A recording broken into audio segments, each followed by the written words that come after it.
बस के दुश्वार है हर काम का आसान होना। बस के दुश्वार है हर काम का आसान होना। आदमी को मैसर नहीं इंसान होना। नाजरीन, मैं हूँ बिस्मिल आफ्ताब आलम और आप देख रहे हैं उर्दू हिंदी नॉलेज चैनल। आइए, जो सिलसिला चल रहा था उसी में आगे बात करते हैं। ये वीडियो नंबर 156 होने वाली है। प्रैक्टिस के तौर पर मैं ये वीडियो लेकर के आता हूँ, ख़ास तौर से यूपी टीजीटी वालों के लिए। और आज भी कुछ कम क्वेश्चनों पे बात करेंगे, लेकिन थोड़ा सा इन्फॉर्मेशन ज़्यादा देने की कोशिश करूँगा। पहला सवाल देखिए, मास्टर रामचंद्र किस इदारे से मुतालिक थे, से जुड़े हुए हैं। बहुत आसान सा सवाल है और इस पे खूब बात हो चुकी है कई बार। अब मेरे ख़्याल से इसमें ऐसा कोई नहीं है कि जिसको ये पता ना हो कि ये किस इदारे से जुड़े हुए थे। उससे पहले बातें जो है वो आपको मालूम होनी चाहिए। सबसे पहले फोर्ट विलियम कॉलेज आपको पता होना चाहिए किस सन में बना है, तो 1800 में बना था, ये याद रखिएगा। दिल्ली कॉलेज 1825 में आया है, ये याद रखिएगा। इसके बाद में दोनों कॉलेज बंद कब हुए, ये 54 में, 1854 में बंद हो गया। वो 1877 में लाहौर कॉलेज में जम कर दिया गया। इसमें आंसर आपका क्या होगा, दिल्ली कॉलेज होगा। ये बात आपको याद रहनी चाहिए। दूसरी चीज़ जो इनमें आपको अच्छे से याद रहनी है, उसमें क्या है कि मास्टर जो रामचंद्र हैं वो इस कॉलेज के उस्तादों में गिने जाते हैं। इसी कॉलेज दिल्ली कॉलेज के अंदर क्या हुआ कि वर्नाकुलर ट्रांसलेशन सोसाइटी जो है वो कायम की गई थी 1842 और 43 के करीब करीब। और दूसरी चीज़ याद रखना, मौलवी करीमुद्दीन इसी कॉलेज से वाबस्ता थे। उनका भी नाम बहुत जल्दी आपसे पूछा जा सकता है और वह पूछते रहते हैं, तो मौलवी करीमुद्दीन का भी नाम याद रखिएगा, वो भी इसी कॉलेज से जुड़े हुए हैं। इसके बाद में ये मौलवी करीमुद्दीन वही हैं जिन्होंने तज़किरा शोराए हिंदी लिखा है। तज़किरा शोराए हिंद जो है लिखा है, वो भी याद रखिएगा, इन्हीं है, मौलवी करीमुद्दीन अहमद का ही है। और मास्टर रामचंद्र जिनका ये नाम ये पूछा गया जिनसे मुतालिक सवाल, उनका रिसाला आपसे पूछा जा सकता है, फ़वाइदुन नज़ीर और हुब्बे हिंद, ये दोनों आपको याद रखने चाहिए हर हाल में। इतनी बातें इससे काफ़ी हैं। अगला है, जमीला किरदार किस मसनवी का है। अब ये चार ऑप्शन देखिए, इनमें से जमीला किरदार किस मसनवी का है। और भी बहुत सारे किरदार हैं जो आपको मालूम होने चाहिए इसी मसनवी के। तो आपका आंसर इसमें क्या सही होगा, जमीला किरदार। तो जमीला किरदार जो है वो है गुलजार नसीम का। गुलजार नसीम याद रखिए, दया शंकर नसीम ने इसको लिखा है और ये लिखी गई है जो दास्तान मसनवी लिखी गई है, ये मसनवी 1839 में लिखी गई है, लगभग 1839 के आसपास में लिखी गई है। और दूसरी चीज़, इसकी खूबी जो है इजाज़ व इख्तिसार है, ये भी कई बार बात कर चुके हैं। अच्छा, ये जो पैदाइश इनकी हुई है वो 1811 में हुई है, ये याद रखिएगा। नसीम की वफ़ात इनकी 1845 में हुई है, ये भी याद रखिएगा। और नसीम जो हैं किस बादशाह के अहद में होश इन्होंने संभाला, इस तरह का सवाल खूब पूछा जाता है। तो अमजद अली शाह जो थे उनके अहद में इन्होंने अपना होश संभाला था, ये भी याद रखिएगा। और नसीम के जो कलाम की सबसे बड़ी खूबी है वो दुनिया की बेसवादी और ख़ुददारी जो है वो इनके कलाम की बहुत बड़ी खूबी है, ये भी आपको अच्छे से याद रहना चाहिए। और इसमें बहर याद रखिएगा, बहर हजज जो है मुसद्दस का इस्तेमाल किया गया है गुलजार नसीम में। इसके बाद में अगला सवाल है, इस सादगी पे कौन ना मर जाए ए खुदा, लड़ते हैं और हाथ में तलवार भी नहीं। तो ये शेर किस शायर का है। उम्मीद करता हूँ सभी का आंसर एकदम सही होना चाहिए। ये शेर है गालिब का। इस सादगी पे कौन ना मर जाए ए खुदा, लड़ते हैं हाथ में तलवार भी नहीं। इनकी पैदाइश और इंतकाल आपको मालूम है, लिहाजा इनके वालिद का नाम याद रखा और इनके चाचा का नाम। अब्दुल्ला बेग अगर पूछा जाता है तो वालिद हैं इनके, और वालिद के अलावा अगर जो है नसरुल्ला बेग पूछा जाता है तो वो इनके चाचा हैं। नाम में कन्फ्यूज़न नहीं होनी चाहिए, ये इस तरह का सवाल बन चुका है इसलिए मैं कह रहा हूँ। और इनको भी दिल्ली कॉलेज में फ़ारसी उस्ताद के लिए इनकी पेशकश हुई थी, हालांकि इन्होंने उसमें काम नहीं किया। तो ये सन जो है 1842 याद रखिएगा, ये भी आपको याद रखना चाहिए।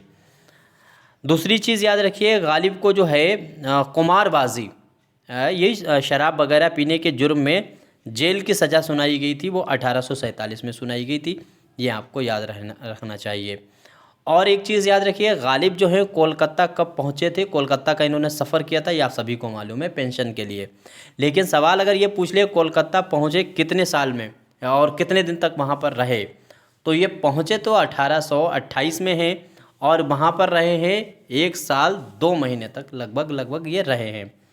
तो ये भी आपको याद रखना चाहिए। जब ये जा रहे थे तो किन शहरों में रुके हैं, तो कानपुर, लखनऊ, बनारस का नाम ख़ास तौर से याद रखिएगा गालिब के बारे में। तो ये काफ़ी है। अच्छा, एक चीज़ और, अंग्रेज़ी हुकूमत की तरफ से इनसे पूछा जा सकता है इनको पेंशन मिलती कितनी थी, तो वो मिलती थी 700 रुपये। अच्छी खासी रकम थी, 700 रुपये इनको मिलती थी। और दूसरी चीज़ ये आपके याद रखना चाहिए, इन्होंने अगर शायरी का आगाज़ इनका पूछा गया तो 1807 या 8 में किया था। अगला सवाल है, लखनऊ के किस बड़े शायर ने दरबार से कभी रिश्ता इस्तवार नहीं किया? तो इनमें से वो शायर आपको बताना है जिसका किसी भी दरबार से ताल्लुक़ नहीं रहा। और ये देखिए, ये 3 जो हैं, इन तीनों का ताल्लुक़ लगभग एक ही दरबार से रहा। नासिक का ताल्लुक़ जो है वो किसी दरबार से नहीं रहा, और गाज़ीउद्दीन हैदर जो थे, जिन्होंने जिला वतन जो है तर्क करवा दिया था रजा वली बेग सुरूर का, उन्होंने इनको खिताब देने की बात की थी, लेकिन उनको छोटा शायर मान करके नासिक ने मना कर दिया और उसको खिताब को लेने से। तो नासिक के बारे में ये अच्छा, दूसरी चीज़, उर्दू नाम जो है तमाम नामों से हटा करके तर्क करके ये उर्दू को जो उर्दू नाम दिया है वो नाम नासिक ने ही दिया है। ये भी बात आपको हर हाल में याद रहनी चाहिए। नासिक को इस्लाह ज़बान का अहम रुकन माना जाता है, ये बात आपको याद रहनी चाहिए। दूसरी चीज़, नासिक जो हैं वो दबिस्तान दिल्ली के शायरों में नहीं गिने जाते हैं, वो दबिस्तान लखनऊ के शायरों में गिने जाते हैं।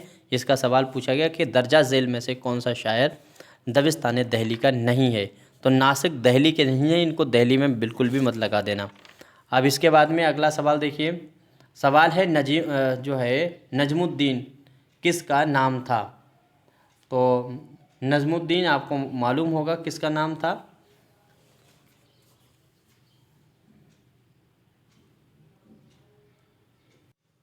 तो इसमें आंसर आपका सही होगा नजमुद्दीन शाह मुबारक आबरू, याद रखिएगा, ये आपका आंसर सही होगा 4। अब ये शेर देखिए, इन आंवलों के पाँव से घबरा गया था मैं। अगला मिसरा इसमें बताना है कौन सा होगा, शेर याद रहने चाहिए। तो पैर में आंवले पड़ जाने से घबराने की बात किसने की है? गालिब। इनका अगला मिसरा यही होगा, जी खुश हुआ है राह को पुरखार देखकर। अब कह रहा है कि जो पैरों में छाले हैं उनको देख करके तो मैं घबरा गया था, चलूँगा कैसे, लेकिन ये बात खुशी है कि राह में हमको कांटे दिखाई दे रहे हैं जिसकी वजह से छाले फूट जाएंगे। इनमें कौन इहाम गोई का शायर है? इहाम गोई का शायर इनमें से कौन है, ये आपको बताना है। तो बहुत ही माहिर हैं इहाम गोई में, शाकिर नाजी का नाम आपको याद रखना है। शाकिर नाजी जो हैं वो इहाम गोई के ही शायर माने जाते हैं। अगला सवाल है, दर्जा झेल में से कौन सी नज़्म अकबर इलाहाबादी की नहीं है? उससे ज़्यादा ज़रूरी ये जानना आपको चाहिए कि कौन सी नज़्म जो है वो नज़ीर अकबराबादी की है, क्योंकि नज़्म नहीं है से ज़्यादा ज़रूरी ये है कि कौन सी है, ये आपको ज़्यादा ज़रूरी है। तो उम्मीद करता हूँ नज़ीर अकबराबादी की जो ख़ास नज़्में हैं वो आपको मालूम होनी चाहिए। तो इनमें कौन सा है? देखो, आदमी नामा है, बंजारा नामा है, रोटी नामा, और तीनों की हैयत जो है वो मुकम्मस है, ये भी आपको हर हाल में याद रखना चाहिए। कुर्सी नामा नज़्म, तो और भी नज़में जैसे तैराकी है, रीछ का बच्चा है, बलदेव जी का मेला है, ये सारी जो हैं किताबें वो नज़में लिखी हुई नज़ीर अकबराबादी की है। इनकी एक नज़्म है आईना, ये बहुत ही अहम नज़्म है और इसमें कई बार पूछा गया है इस नज़्म से रिलेटेड कि इसमें कुछ फूल हैं उनके नाम दिए जाते हैं और पूछा जाता है उनकी किस नज़्म में नाम आए हैं। जैसे नरगिस है, इसके बाद में पीला है, लाला है, जूही का फूल है, नसरीन है, मोतिया है, सुमन है, सूरजमुखी है, गुलाब है, इन सब फूलों का ज़िक्र किस नज़्म में हुआ है? तो ये सारी जो है आप जो फूल है उनका नाम जो है वो आईने में इन्होंने अपनी नज़्म में इस्तेमाल किया है। ये बात इनके बारे में अच्छे से आपको याद रहना चाहिए। दूसरी चीज़, कुल्लियात नज़ीर अकबराबादी को जो है जवाहिर कुल्लियात नज़ीर के नाम से तरतीब किया गया था 1922 में, और ये काम सैयद मुख्तार अहमद ने किया था। फिर सैयद हाशमी ने भी ये काम किया है। तो याद रखना इसकी कुल्लियात को कई लोगों ने तरतीब दे करके शाया किया है। नज़ीर अहमद की कुल्लियात को बाद में मौलवी अब्दुल हक ने भी शाया किया है। और मशहूर इनकी नज़में जो आपको बहुत अच्छे से याद रहने, जैसे तमद्दुन, ये इस तरह की नज़म है, याद रहने चाहिए, जो इन्हीं की लिखी हुई नज़म है। इसके बाद में तमद्दुन के अलावा हुब्बे वतन है, फितरत है, ये सारी नज़में किसी की हैं? तो नज़ीर अकबराबादी की हैं। और एक नज़म इनकी ज़राफ़त आपको याद रखना चाहिए, बहुत ही अहम नज़म है। अंधेरी रात इन्हीं की नज़म है। मेहंदी हुक्का चिराग, ये सारी नज़में इन्हीं की हैं, याद रखने चाहिए। शतरंज वगैरह, तो ये अलग तरह की नज़में हैं जो याद रहने चाहिए। गिलहरी जो है, गिलहरी और पहाड़ तरह की जो नज़म है वो इकबाल की है, लेकिन अगर सिर्फ गिलहरी पूछा जाता है तो नज़ीर अकबराबादी की नज़म है। उठ गया बहमने देख के चमिस्तान से अमल, ये कसीदा किसका लिखा हुआ है? तो ये इसमें कभी कभी दे चमिस्तान बहमने बहमनो दे, इसका मतलब कभी कभी पूछ लिया जाता है। तो 2 महीनों का नाम ये है, और ये कसीदा है सौदा का। खिज़्र राह क्या है? तो खिज़्र राह उम्मीद करता हूँ सभी को मालूम होना चाहिए, का आसान सा सवाल है। खिज़्र राह लिखी हुई नज़म है, और किसकी है? तो अल्लामा इकबाल की है, यह आपको याद रखना चाहिए। अगला सवाल देखिए, ये शेर आपको बताना है। यकीन महकम अमल पे हम मोहब्बत फ़तेह आलम, जहादे ज़िंदगानी में ये मर्दों की शमशीरें। तो ये शेर जो है ख़ुदी को ललकारने वाला शेर, और ये काम किया है इकबाल ने। आपका आंसर होगा अल्लामा इकबाल। अब सवाल है, ये कॉमन सेंस का सवाल है, और उम्मीद करता हूँ सभी का आंसर एकदम सही होना चाहिए। अच्छा, जब इतनी बात हो रही है, कितने सवाल पूछ डाले हैं इन्होंने इकबाल पे, तो इकबाल के बारे में कुछ ख़ास बातें और भी जान लेनी चाहिए। तो इसमें क्या है, इकबाल की नज़म तुलुए इस्लाम उनके किस शेरी मजमुआ में शामिल है? तो बहुत आसान सा सवाल है। उसकी वजह ये है कि इसमें जितने भी दिए गए हैं मजमुआ वो अमूमन फ़ारसी के हैं। ये भी फ़ारसी का है, ये भी फ़ारसी का है, ये भी फ़ारसी, और ये नज़म उर्दू की है। और ये अकेली नज़म जो है वो बाग़ दरा में शामिल है। यहाँ पे बाग़ दुर्रा जो है वो मजमुआ कलाम इनका दिया गया है।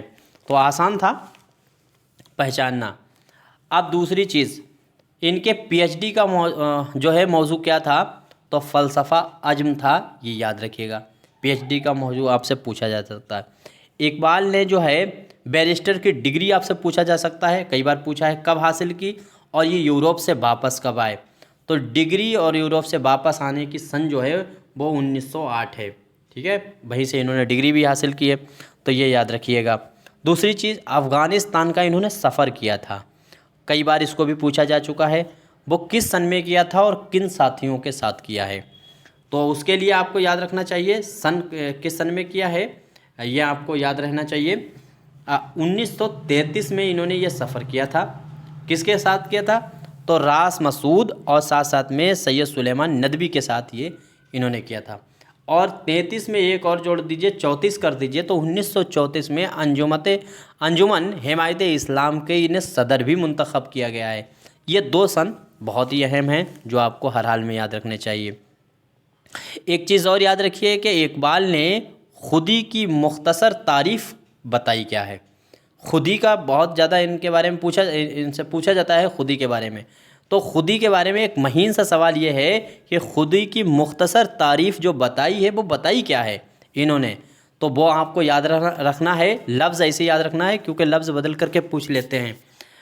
तो उसमें आपको इनका जो नज़रिया था तो वो था एहसास नफ्स और तायीन ज़ात। एहसास नफ्स और तायीन जो है ज़ात इनका नज़रिया है फ़लसफ़ा में। फ़लसफ़ा की तारीफ़ इन्होंने यही बताई है, याद रखिएगा। और दूसरी चीज़ याद रखिए, बाले जिब्रील को इन्होंने और दूसरे नाम से शाया करना चाहते थे। उसका दूसरा नाम कभी कभी पूछ लेते हैं बाले जिब्रील का, जो दूसरा इनका मजमुआ है। तो गुले सर सैयद के नाम से इन्होंने उसको शाया करना चाहते थे। ये भी याद रखिए, या दूसरा नाम उसका पूछ लेते हैं, वो आपको हर हाल में याद रखना चाहिए। और कुछ ख़ास बातें मुझे इनके बारे में नहीं जहन में आती हैं। और बाकी ये कलमे जो इनके मजमूए हैं उनके तो तरतीब आपको याद ही रहनी चाहिए, वो आसान सी तरतीब है। और उससे भी ज़्यादा ज़रूरी ये है कि इनके बारे में जो याद रखना है, कुल्लियात इकबाल याद रखिए। 1925 वो उसको तरतीब देने का काम मौलवी अब्दुल रज़्ज़ाक़ ने किया है, कुल्लियात इकबाल को। और 25 में ही इसको शाया करने का काम, तरतीब देने का काम मौलवी अब्दुल रज़्ज़ाक़ का, और कुल्लियात इकबाल उर्दू में शाया करने का काम जो है वो हैदराबाद ने किया था, ये भी याद रखिएगा। सवाल है, इकबाल का दर्जा झेल शेर उनकी किस नज़्म से माखूज़ है? मोमयाए की गदाई से तो बहुत है शिकस्त, मोर बे पर हाजते पेशे सुलेमान मीर। ये शेर आपको बताना है इनकी किस नज़्म से लिया गया है। उम्मीद करता हूँ सभी का आंसर सही होना चाहिए। और ये इस तरह के सवाल इससे पहले भी पूछा जा चुका है, ये भी याद रखिएगा। तो खिज़्र राह का आपको याद रखना है, आंसर आपका 3rd सही होने वाला है। दबीर का पूरा नाम, बहुत आसान सा सवाल है और इसको लगाइए, जल्दी बढ़िए आगे। तो मिर्ज़ा सलामत अली दबीर है, सलामत अली ख़ान था, याद रखिएगा। ज़हे निशात अगर कीजिए उसे तहरीर, तो ये जो है याद रखिए कसीदा किसका लिखा हुआ है। जब सेहत याब हुए थे बहादुर शाह ज़फ़र, तो ज़ौक़ ने यह कसीदा लिखा था, आपको याद रखना चाहिए।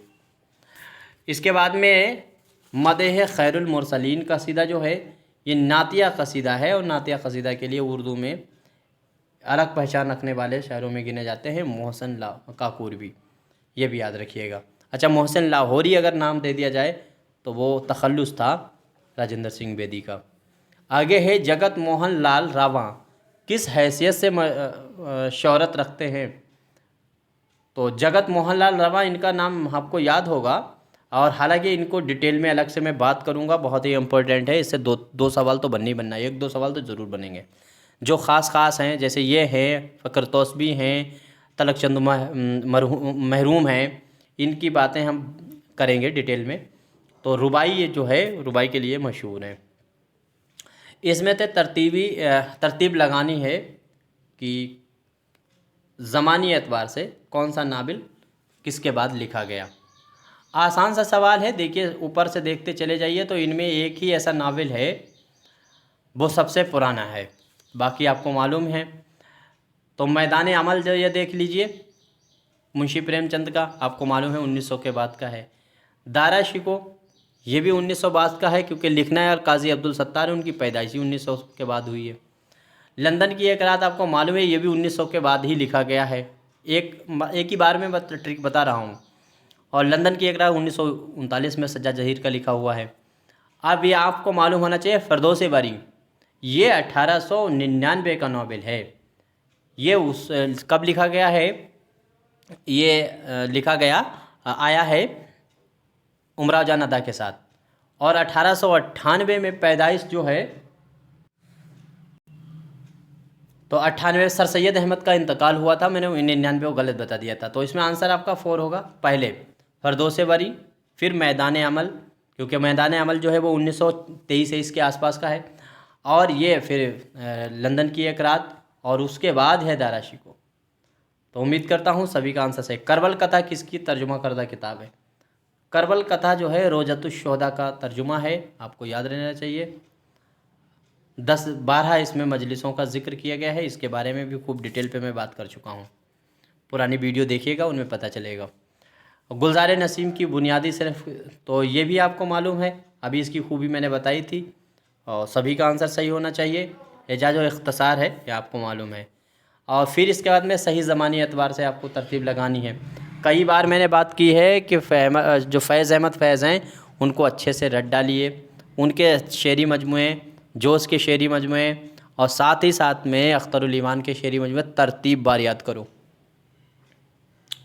तो नक्श फरियादी है, दस्ते सवा है, जिंदानामा है, दस्ते तहसंग है, ये सारे जो है तरतीब आपकी इनकी सही होने वाली है। आपका आंसर 4 सही होगा। ठीक है, यहीं तक बात करते हैं। अब यहाँ तक कोई भी क्वेश्चन गलत हुआ है तो ज़रूर बताइएगा, आपका कोई मशवरा है तो ज़रूर दीजिएगा, और आपके कितने क्वेश्चन सही हुए हैं गलत हुए ये ज़रूर कमेंट किया कीजिए। तो अंदाज़ा मुझको लग जाता है कि पेपर किस लेवल का था और आपके क्वेश्चन कितने सही और गलत हो रहे हैं। उसके बाद में मैं टॉपिक चुनने में मुझे आसानी हो जाती है कि किन टॉपिकों को मैं डिटेल में लाऊं। आप ऑडियो बुक के लिए एक बात याद रखिएगा कि कुछ बच्चे कहते हैं कि सर उसको वीडियो में लाइए, कुछ कहते हैं नहीं ऑडियो सही है। तो ऑडियो बुक इसलिए लाया गया है कि आप वो ऐसे टॉपिक हैं जो आपको एक बार में याद नहीं होंगे देखने से चाहे न पढ़ने से। ऑडियो बुक आप फ़ोन में डाउनलोड करने के बाद उनको रोज़ एक बार सुनिए। उसमें 8-10 वीडियो हैं, लगभग 1 से 1.5 घंटा लगेगा। जो जो टॉपिक तज़किरा हैं, खुद नविश्त हैं और रिसाले अखबारात हैं, वो सब आपको एक याद होते चले जाएंगे। फिर उनसे रिलेटेड कोई सवाल गलत नहीं होगा, उनके साथ साथ में और भी सवाल सही हो जाएंगे।